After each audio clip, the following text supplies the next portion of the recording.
My journey into Web3, if I tell you, laugh, was started out as started from Ponzi. I see a lot of the time in that most companies or most activity that I work to is just focused on just Web3 events or TV programs and the likes. Believe it or not, one of the most duties of a government is to protect its citizens. So one of the ways to protect citizens is through regulation. So at the end of the day, you're saying that regulation has to happen in Web3. The truth is, you cannot get in big investors into an area that's not properly regulated. The technology, the hype will fade, but the technology will stay. Nothing takes the place of skill. Yeah, so you don't want to downplay getting a skill. Opportunity will only identify those who are getting useful. Hello guys, welcome back to my YouTube channel. Just in case you are seeing this space for the first time, where have you been? Where on earth have you been? Anyways, today we are having a different kind of video. I am going to be doing a very short interview here. So if you have questions, do well to put them in the comment section, and then I'll try to get answers from our guest. So we have a very special guest, and he's Mr. Simeon, the CEO of Pengage Finance. So let's get right into it. Thank you so much, sir, for coming to my channel. Thank you, Gloria. It's a pleasure always to sit down, on your channel. I follow your work on YouTube, and I took some pleasure to be here finally. Thank you so much, sir. So first of all, let's get to meet you. So tell us a bit about yourself, who you are, what you do, and the of this. Okay, so my name is Simeon Nofa. I'm the CEO of Pengage Finance, like you rightly said. So basically what we do is that we build projects on blockchain for organizations and companies. We also do advocacy and consultancy for blockchain for companies as well. Bigger sectors. So right now we're working with financial companies and also government institutions who like to build products on blockchain and common chain as well. Amazing. So I want to know, how did you get into Web3? Because it's very easy to see you like Gen Z saying that, oh, they're Web3, but then to see someone like you, please share a bit of your story of how you got in. Okay, just tell me, my journey into Web3, if I tell you, laugh, was started out as started from Ponzi. So my journey to Web3 actually was from participating in Ponzi scheme. That was far back as 2017, and although Ponzi failed, but I was able. One of the things I was able to pick out of that particular experience was the fact that people could interact financially without involving the central authority to revive. So I could receive payment from anywhere in the world, and without less than minutes, not to body involved in it. So I found that very costly as now something like Quest, to start to understand, how does the technology work. And I also got myself involved in setting up a fintech startup. So, in the course of that, I did more research on how we can actually deal with your digital and centralized financing chain, fintech, and this creditors. What there is before that, that's what we are today. That is awesome. How has the experience been? Has it been challenging, mixing, or how has it been? Okay, so of course, it has been challenging. First and foremost, the Gen Z that are just quickly catching up with the technology. When you have people in my age bracket trying to wind their head around what is really going on, what is this whole thing you have so what's it about. So the challenge has always been awareness. People do not have adequate knowledge, to understand what the technology is and the capacity of what the technology can do. So basically that has always been a challenge. The knowledge gap is a major challenge, also the ethical science and the perception of blockchain generally. So people perceive blockchain and DeFi or Ethereum as something that is literally associated to things like scam and Ponzi and the exports. Basically, we are still trying as much as possible to do our best to build meaningful products on the blockchain so that the lot of the current structure embrace the technology. Okay, so before I go to the next question that I have, I just want to ask, how has it been having a business like a company in Web3? How has it been? What was it like for you? Okay, so yeah, it's a bit interesting. So I see a lot of the time in that most companies or most activity that I work to is just focused on just for TV events or TV programs and the like. So I think my own take of it was to try and see how I can bridge the gap between traditional businesses that have been in existence, and how to use Web3 or how to adapt it to what they are currently doing. So just bring this gap between traditional business and tech, don't really have a doing tech into it. So it has been quite awesome. One of the things that have gotten us going with the great partnership we have, with companies like Hintmans, also helping to drive the technology into businesses through advocacy and training. So it has been quite interesting, and I think the journey for us is just getting started. So yeah. Thank you so much for sharing, sir. And I hope that people that are watching are actually inspired that apart from just getting into the space, you can actually build something. You can actually start something that will go beyond one. So I hope everybody took that lesson from his story. So the next question I have is what do you think about regulation in Web3? Because we have like a lot of people talking about regulation and how it is important. What's your thought on regulation in Web3 and blockchain ecosystem? Okay, so interesting question. About 5 years ago, I think that was just during that the COVID time. It was almost impossible, or almost sound like an insanity, to put regulation and Web3 in the same sentence. Because on one hand, we have people who were saying, "Oh, this technology is centralized. This technology is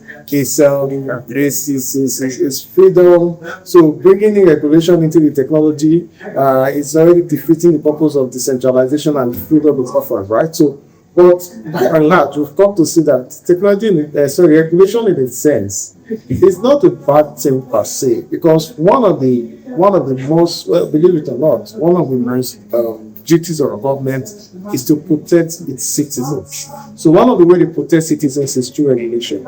So to be fair, is the Nigerian government, they have been trying to see how they can put in place to not just throw the baby and the bathwater out, but trying to put some kind of regulatory framework that will enable or ensure that these people are guided where they are participating in these digital assets. So yeah, regulation is there. We've seen bodies like the SEC, Security Exchange Commission, bringing the government for the digital assets and virtual assets children in Nigeria. We've seen bodies like NITDA coming up with the national blockchain policy. So at least to be fair with the government, I think roadmap and steps to liberalization of digital currency and digital assets in Nigeria. So at the end of the day, you're saying that regulation has to happen in Web3? Well, yes, somehow it has to happen, so that at least if regulations happen, it will attract not just everyday player, but big institutions. The truth is, you cannot get in big investors into an area that is not properly regulated. Investment institutions will not come to an area that is not. Of course, they want to guide their portfolio, they want to guide their money. So they want to somewhat cover. So that's what regulation does. Provide that cover to say, if anything happens to my money, there's somebody or somewhere that can be held responsible. Rather than just leaving it to my feet and say, whatever happens is your risk, or the way we say it, it's at your own risk, do your own research, and you understand that kind of thing. Oh, that makes a lot of sense. So that will bring me to the next question I want to answer. How do you think we can gain more adoption? I think it's closely related to what you just said. But then, how do you think we can gain more adoption in your play? Okay, before the know-how ratio is not to be aware about what blockchain is, what the technology is. The truth is that the technology, the hype will fade, but the technology will stay. So whatever hype you are saying today, whatever hype you've said in the past, from airdrops, when I came into Web3, we had what they call ICOs a lot, and a lot of them people were used to scamming. There was a lot of scams that was involved. We see airdrops now. We are seeing a lot of other schemes people are coming with. But so the hype, like I say, we fade, but the technology has come to stay. So I think high time we start putting eye into the technology, understanding it very well, and also getting more institutions, aware about it. The truth is that technology is going well. And if we don't catch up with technology right now, we're going to be really behind, because we are still confused by United States. We have two big institutions like United States, using the technology itself to actually as a way or an instrument to participate in the money market. We've seen what they've done with ETFs, blockchain ETFs. Now we are talking about Ethereum ETFs. We're talking about Solana ETFs. So all of these things are ways to extend channels to wealth creation. So we cannot just be locked in this packet of work in just one single channel of wealth creation. So that is what centralized finance and blockchain does. It helps to unlock the opportunities for different channels of wealth creation. That's actually profound. So for someone that wants to get in, what can you tell the person? Okay, so the areas of the channels you're getting are quite interesting or quite enormous. Then first and foremost, join communities. Yes, of course, I met Gloria through community. So it's almost impossible to actually want to have a good progress without joining community. So look for three communities to join online, attend events, attend blockchain events, meet people, network. Then also, by the time you do that, you now begin to know the areas that you can fit in. Gloria is very big on development, so she's a software developer. So of course, if you have the time and you have the head for it, you could go into software development, learn the blockchain programming language, Solidity, Rust, the likes. Then if you feel that we are good at managing people, we are good at advocating and pushing, the gospel of blockchain, you could come in as a community manager. If you are creative, you can do creative designs. Your skills are also very needed in the space. So the most important step for you to come into a team is to look for a team community to join. Yeah. So sad. What is one thing you wish you knew before you got into the space? Okay. Something you wish that maybe someone had told you prior to the time you got in, or something like that. Yeah. So I was listening. One of them is community engagement. If I had known that one of the ways to actually succeed in this space is through community engagement on time. If I had known that at the time, of course, I would have been more involved with fiber and with team participating as a volunteer. Participating as a volunteer, because actually in anywhere in the space, people volunteering. I volunteered at the Internal of Nigeria, so I did a volunteering work. So you could actually couple the space through volunteering and also understanding how to, build relationships and build networks. That's beyond. Then two, of course, if you had said to my 20-year-old self or my 23-year-old self, with what I'm seeing right now on blockchain is the one less solidity. That one there's no two ways in that, because the truth is that people think that the traders, the speculators make a lot of money from blockchain. The truth is that the developers are the ones, the project creators are the ones making the money, but because the developers are very reservant, like very conservative people, you don't see the money showing in there. You only see the Benz and the Lamborghini with the traders. But the truth is that the real money is with the developers and with the project creators. Okay. So you said volunteering. Well, is it about how were you able to volunteer? Because how do you start? Like, you just go and say, "Oh, I want to do," or how did you go about? The truth is that every community has a need. It's not for you to identify the need. When I joined the community, the Ethereum Nigeria to be precise, I saw that there were needs in helping creating content. in helping putting the documentation in place, in helping just helping draft communications, for engaging bigger institutions. So I filled into that particular space. I was able to volunteer my time and resources into that. We're just helping draft things by import, anything to draft communication documents, for engagement. So you could volunteer in the sense that you could volunteer your time, to give lectures on areas like what you have learned on the space. You could volunteer at events, providing graphics assistance, even organizing events itself. So it's a way people get to recognize you, people get to know you, people get to see you. And when there are jobs that don't place, they will just recommend you.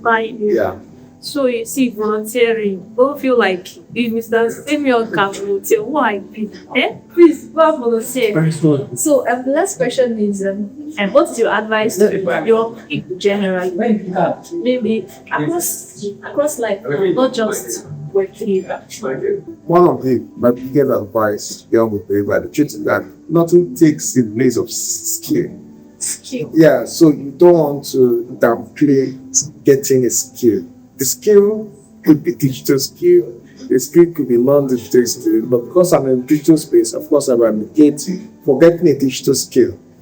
No matter your skill, it will matter when it comes, when it's time.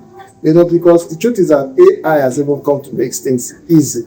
With AI and with YouTube and a lot of channels, you can actually develop yourself in a particular skill. So develop yourself in different skill sets and position yourself for opportunity. Learn how to network, learn how to build relationships, learn how to maintain relationships, learn how to, just make yourself available and useful.